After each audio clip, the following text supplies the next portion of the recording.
Il est temps d'utiliser nos tableaux et nos dictionnaires pour manipuler des données en table. Les données en table sont des données enregistrées dans des fichiers texte sous forme de lignes. On parle d'enregistrement. Chaque enregistrement possède plusieurs informations appelées champs, séparées par un délimiteur. Le délimiteur est souvent un seul caractère, comme la virgule, le point-virgule, la tabulation. Un champ peut posséder un nom, on parle de descripteur, un type et une valeur. Chaque enregistrement d'un même fichier partage donc le même descripteur dans le même ordre. Le fait que les données soient au format texte en font un format privilégié pour les données ouvertes, puisqu'il n'y a pas besoin d'application particulière pour lire, manipuler ces données.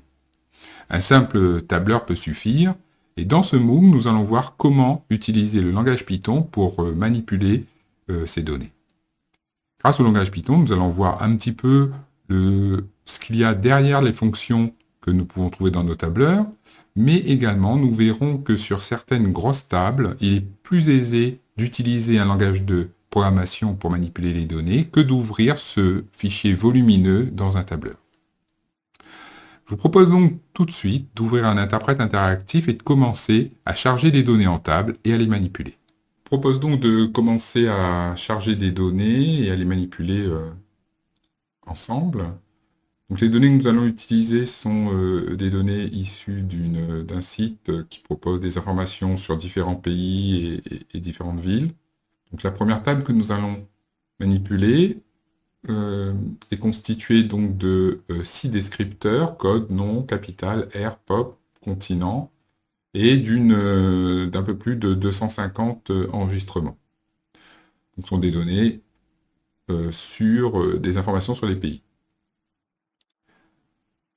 Donc la première chose à faire, c'est de pouvoir lire ce fichier et récupérer les informations que nous allons ranger dans des structures manipulables par Python.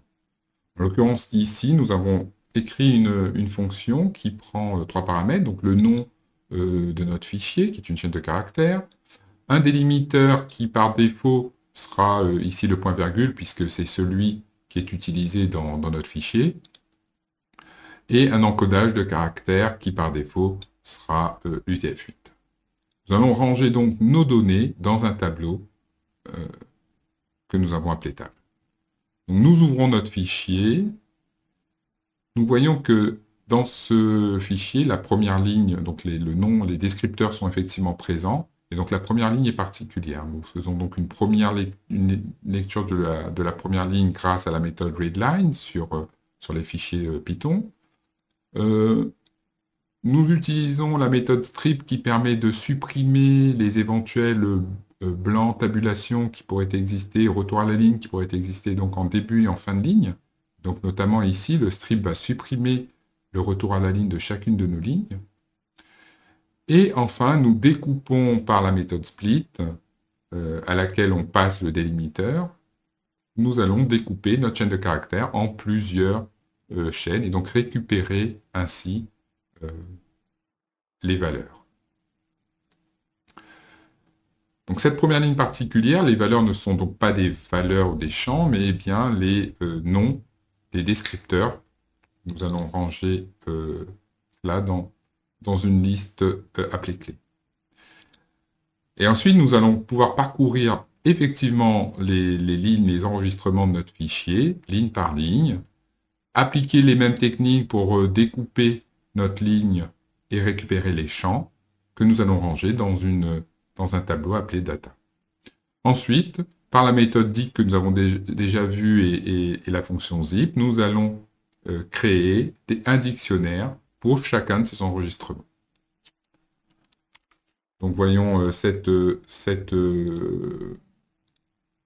fonction de lecture à l'œuvre. Nous allons donc lire notre fichier de pays et les ranger donc dans un tableau que nous avons nommé LPI, donc L pour liste, puisque nous sommes dans Python. Et nous pouvons regarder qu'effectivement, un des enregistrements est bien un dictionnaire avec ses descripteurs et les valeurs associées. Il existe un module qui s'appelle CSV et qui permet, donc vous avez ici une version de la fonction lecture qui réalise exactement la même tâche que la version précédente, mais en utilisant une méthode du module CSV qui s'appelle DictReader, qui permet de réaliser exactement la même chose, c'est-à-dire de construire des dictionnaires en prenant comme descripteur les informations de la première ligne. Et donc, cette fonction-là réalise exactement la même opération. Nous allons donc tester, par exemple, cette fonction, voilà, sur cette fois notre fichier de ville qui contient un peu plus d'enregistrement puisque nous avons presque 197 000 villes dans le fichier. Donc voilà pour la lecture des données, soit directement sans utiliser de module particulier, soit en utilisant le module CSV qui offre la fonction DictReader qui est bien pratique lorsque notre fichier de données, notre table, possède effectivement une première ligne avec les descripteurs. Je vous retrouve dans une prochaine vidéo pour voir les manipulations sur ces données.